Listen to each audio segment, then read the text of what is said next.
ગોપુરમ સ્થાપત્ય સાથે મંદિરના રેખાચિત્રની પૂર્ણાહુતિ પછીનો આપણો જે પ્રશ્ન છે એ પ્રશ્ન ચેપ્ટર નંબર 4 ને અનુલક્ષીને છે, સેક્શન સી ના સંદર્ભમાં. હવે એ જે પ્રશ્ન છે એ આપણને આપ્યો છે વલ્લભી વિદ્યાપીઠ વિશે પરિચય આપો બેટા. વલ્લભી વિદ્યાપીઠ. હવે તમે જાણતા હશો કે ચોથા ચેપ્ટરની અંદર આપણને સાહિત્ય પરિચય આપ્યો છે. વેદથી લઈને આપણા દેશની અંદર વૈદિક ભાષામાં, સંસ્કૃત ભાષાની અંદર, પ્રાકૃત, પાલી અને સાથે સાથે જે પણ ભાષાઓની અંદર સાહિત્ય રચાયા છે એમના પછી સાહિત્યના કેન્દ્રબિંદુ તરીકે, શિક્ષણના કેન્દ્રબિંદુ તરીકે અને વિચાર ક્ષિતિજોના વિસ્તારના દ્રષ્ટિકોણથી વાત કરીએ તો ભારતમાં 4 યુનિવર્સિટીઓ વિશ્વ વિખ્યાત હતી બેટા, જેમાં નાલંદા કહી શકાય, તક્ષશિલા કહી શકાય, વલ્લભી કહી શકાય અને વારાણસી કહી શકાય. એમાં ગુજરાત ક્ષેત્રે સૌથી પ્રસિદ્ધ વિદ્યાપીઠ હોય તો એવી વિદ્યાપીઠ એટલે વલ્લભી વિદ્યાપીઠ, જેને 7મી શતાબ્દીની અંદર શિક્ષણ સંસ્થાના સ્વર્ણિમ કેન્દ્ર તરીકે પણ માનવામાં આવતું હતું. એટલે આ ચારેય જે વિદ્યાપીઠો છે તે સમયની અંદર ભારતની વિશ્વ ધરોહર તરીકે પણ સાબિત થતી હતી અને વિશ્વગુરુ ભારતને બનાવવામાં સૌથી મોટો ફાળો પણ તમે એવું કહી શકો કે આ 4 વિદ્યાપીઠનો છે. કારણ કે જ્ઞાનની બહુ મોટી દરેક ક્ષેત્રની અંદર જે ક્ષિતિજો પાથરી છે ને એ આપણું આ બધી યુનિવર્સિટીઓ છે બેટા, આ બધી વિદ્યાપીઠો છે. અને ગુજરાત છે આપણું એ પણ વિદ્યાના ક્ષેત્રમાં કેમ પાછળ રહી છે? કારણ કે દરેક પ્રકારની કલાઓની અંદર ગુજરાત સ્વર્ણિમ શિખરે છે. તો વિદ્યા અને એમની અંદર પણ ગુજરાત છે એ એમનો વિશ્વમાં ડંકો વાગે છે. એની વાત કરીએ તો ઈસવીસનના 7મા શતકમાં ગુજરાતનું આ વિદ્યાધામ એટલે અતિ પ્રસિદ્ધ શિક્ષણ કેન્દ્ર. ગુજરાતનું આ વિદ્યાધામ એટલે અતિ પ્રસિદ્ધ શિક્ષણ કેન્દ્ર કેમ કહી શકાય? તો કે વલ્લભીને વિશાળ અને અત્યંત પ્રસિદ્ધ બનાવવામાં સૌથી વધારે મૈત્રક વંશના શાસકોનો ફાળો હતો બેટા.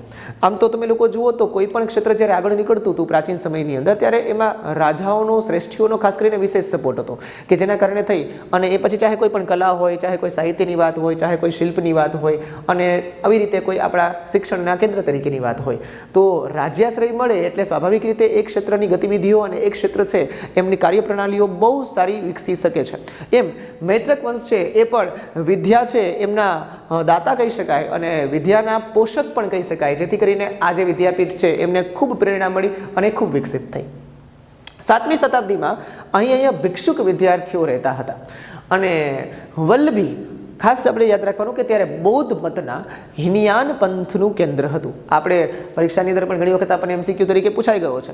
વલ્લભી બૌદ્ધ મતનું હિનયાન પંથનું કેન્દ્ર. સાથે સાથે કહી શકાય 7મા શતકની મધ્યમાં અહીંયા પ્રસિદ્ધ વિદ્વાનો, અને પ્રસિદ્ધ વિદ્વાનો એટલે એવા બૌદ્ધ વિદ્વાનો કોણ? તો કે સ્થિરમતી અને ગુણમતી, જે વલ્લભીના અગ્રણી આચાર્યો હતા બેટા, કે જેમને અન્ય યુનિવર્સિટીઓની અંદરથી પણ સ્પેશિયલી ભણાવવા માટેની ઓફરો થઈ હતી એ સમયની અંદર.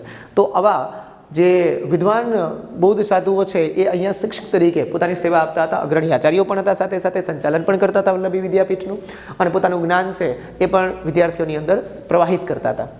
દૂર દૂરના ગંગા અને યમુનાના મેદાની વિસ્તારોની વાત કરીએ તો એમાંથી બ્રાહ્મણ વિદ્યાર્થીઓ છે સ્પેશિયલી ઉચ્ચ અભ્યાસ માટે અહીંયા એટલે કે આપણી વલ્લભી વિદ્યાપીઠની અંદર પહોંચતા. જ્યારે આપણને ખબર છે કે નાલંદા વિદ્યાપીઠ જેવી સક્ષમ વિદ્યાપીઠો પણ ત્યાં હોય, ઉત્તરના મેદાની વિસ્તારોની અંદર પહોંચી હોય અને પછી વલ્લભીની અંદર છતાં પણ ત્યાંથી લોકો આવતા હોય, તો આ વલ્લભી વિદ્યાપીઠનો દબદબો અને આ વલ્લભી વિદ્યાપીઠની વિદ્યા પ્રવાહિતા એ કેટલી ઊંચી હશે એ આના ઉપરથી આપણે અંદાજ લગાડી શકીએ. ચીની પ્રવાસી નોંધ ક્યાંથી મળે છે બેટા? વલ્લભી વિદ્યાપીઠ વિશે વિશેષ નોંધ છે એ આસપાસના આપણા પડોશી દેશોએ પણ લીધેલી છે અને એમાં તો સૌથી વિશેષ છે ચાઇના.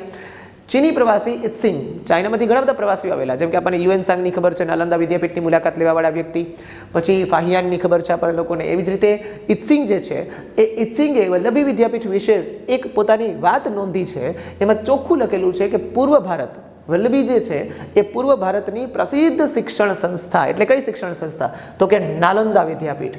એ નાલંદા વિદ્યાપીઠ સાથે સ્પર્ધા કરતી હતી, એટલે તંદુરસ્ત સ્પર્ધા કરતી હતી વિદ્યાભ્યાસની અંદર.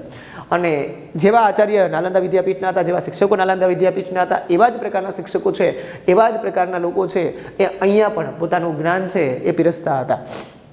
વલ્લભી એક રાજધાની તો હતી જ, કારણ કે જે સમયે જે જગ્યાએ રાજાશાહી શાસન હોય અને એ સમયની અંદર ખાસ કરીને વિકાસ છે એ રાજધાનીનો થયો હોય, એવી રીતે તમે એવું કહી શકો કે વલ્લભી પણ એક સમયની અંદર તે સમયમાં બહુ મોટી મૈત્રક વંશની રાજધાની હતી.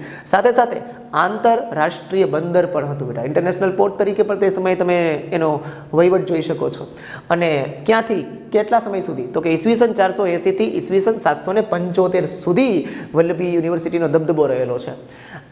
આમ તમે જુઓ તો વલ્લભીના શાસક મૈત્રક રાજવીઓ પણ વિદ્યા અને વિદ્યાપીઠના મહાન આશ્રયદાતાઓ હતા. આપણે જેમ શરૂઆતમાં વાત કરી કે વલ્લભી વિદ્યાપીઠનો સૌથી મોટામાં મોટો પ્લસ પોઈન્ટ સારો દ્રષ્ટિકોણ શું છે, તો સારો દ્રષ્ટિકોણ એ છે કે મૈત્રક વંશ જે છે એ પોતે ખાસ કરીને વિદ્યાપ્રેમી લોકો હતા બેટા, કલાપ્રેમી લોકો હતા. એટલે વિદ્યા છે એમણે એને બહુ વિકસિત કરી અને એમના સમયની અંદર વલ્લભી જેટલી પ્રગતિ કરે એમાં વિશેષ સહકાર, વિશેષ યોગદાન છે મૈત્રક વંશનું સારામાં સારું હતું. એ બાબતની તો આપણે એક નોંધ લેવી પડે કે મૈત્રક વંશના રાજવીઓ બૌદ્ધ નહોતા બેટા. ઘણી વખત એવું થતું હોય છે કે આપણે જે સંપ્રદાય સાથે સંકળાયેલા હોઈએ છીએ એ સંપ્રદાયની વિચારધારાઓને અનુલક્ષીને વધારે કામ કરતા હોઈએ છીએ.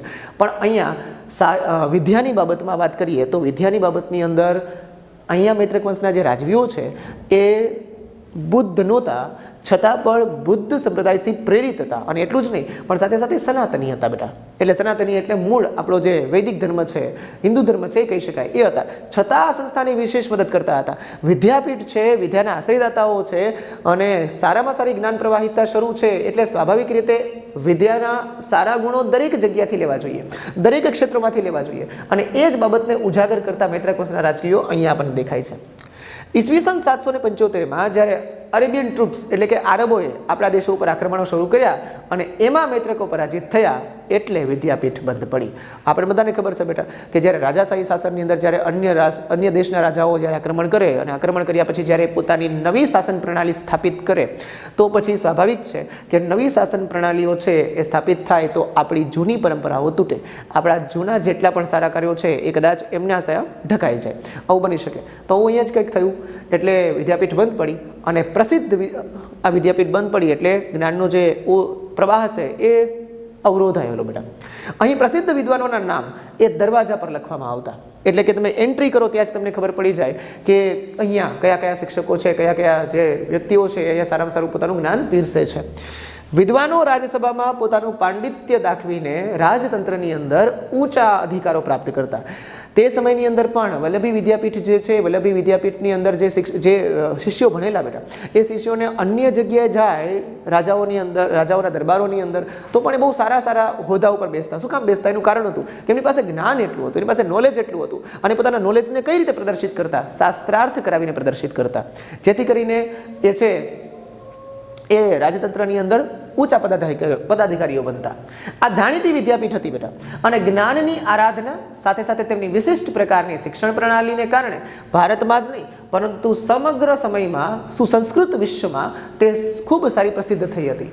આ વિદ્યાપીઠમાં દેશ પરદેશથી લોકો અભ્યાસ કરવા માટે આવતા. જો કોઈ પણ વિદ્યાપીઠની આપણને લોકોને પ્રસિદ્ધતાની, તેની મહત્વતાની આપણને વધારે ખબર ક્યારે પડે કે જ્યારે ફોરેનર્સ છે ને એ પણ અહીંયા ભણવા માટે આવે. જેમ અત્યારે આપણે ડ્રીમ સપનો કેવા હોય છે, આપણા સપનાઓની વાત કરીએ તો આપણે એવું ઈચ્છીએ છીએ કે આપણે સારામાં સારું શિક્ષણ લઈને પછી આપણે વિદેશમાં અભ્યાસ કરવા માટે જવું. વિદેશમાં બહુ સારું શિક્ષણ છે આપણે એવું માનીએ છીએ, પણ વિચારો કે એ સમયની અંદર આપણા દેશમાં દેશ વિદેશથી લોકો અહીંયા યુનિવર્સિટીમાં ભણવા માટે આવતા બેટા. એટલે આપણું જ્ઞાન છે એ પણ વિશ્વ કક્ષાએ પ્રાચીન સમયથી ફેલાયેલું છે. એટલે આપણે તો મિત્રો બહુ ક્યાંય શિક્ષણ માટે બહાર જવાની જરૂરિયાત નથી. આલ્ફા વિદ્યા સંકુલ જેવી સંસ્થાઓ છે, પધારો અહીંયા, બહુ સારામાં સારું શિક્ષણ મળશે. અને અહીંયા શિક્ષકો છે એ પણ તમને પૂર્ણ અભ્યાસ કરાવશે. બરાબર, એક વખત અવશ્ય મુલાકાત લેજો. આ વિદ્યાપીઠમાં દેશ પરદેશથી અભ્યાસ કરવા માટે વિદ્યાર્થીઓ આવતા. સાચા અર્થમાં તે વિદ્યાપીઠ કેવી હતી? સાચા અર્થમાં તે વિદ્યાપીઠ બેટા આંતરરાષ્ટ્રીય વિદ્યાપીઠ હતી, ઇન્ટરનેશનલ યુનિવર્સિટી. જેમ મેં તમને હમણાં વાત કરી કે પ્રાદેશિક વિચારધારાઓ નહીં પણ સાથે સાથે બહુમૂલ્ય બાહ્ય ક્ષિતિજો છે એ પણ વિકસી શકે એવા પ્રકારનો પ્રયત્ન આ વિદ્યાશાખાઓનો હતો. આમાં પ્રત્યેક વિદ્યાશાખા તમામ પ્રકારના 64 કલાઓની વાત કરીએ તો એ તમામ પ્રકારની બાબતો આવતી સાથે સાથે અને બીજે બધા જે છે ક્ષેત્રો વિષય એ પણ અહીંયા શીખવવામાં આવતા. આ વિદ્યાપીઠ છે એમનો નિભાવ શેમાંથી થતો બેટા? તો આ વિદ્યાપીઠનો નિભાવ રાજાઓ અને શ્રેષ્ઠીઓએ પોતાના આપેલા દાનમાંથી થતો. એટલે આ હકીકત, આ વાસ્તવિકતા પણ એ સાબિત કરે છે કે તે સમય માત્ર રાજાઓ નહીં પણ રાજાઓની સાથે સાથે સમાજ શ્રેષ્ઠીઓ છે એમની પણ વિદ્યા પ્રત્યેની પ્રીતિ એટલે કે લગાવ અને નિષ્ઠા, સમર્પણ એ દર્શાવે છે. ભારતીય વિદ્યા, કલાઓ અને જ્ઞાન વિજ્ઞાનનું શિક્ષણ આપતી આ વિશ્વવિખ્યાત યુનિવર્સિટી હતી બેટા. એટલે સારામાં સારું કામ છે એ આ બધી વિદ્યાપીઠો દ્વારા થતું અને વલ્લભી એમાં પણ પોતાનું યોગદાન આપવામાં ક્યારેય કોઈ દિવસ ક્યાંય પીછેહટ કરી નથી. એટલે સ્વર્ણિમ કક્ષાના જ્ઞાનને પીરસવાની ક્ષમતા રાખનારી આ યુનિવર્સિટી છે એ યુનિવર્સિટી ગુજરાત સ્થિત છે. અને વલ્લભી વિદ્યાપીઠનો આપણો આ પ્રશ્ન, માહિતીસભર જે પ્રશ્ન છે અહીંયા પૂરો થાય છે બેટા.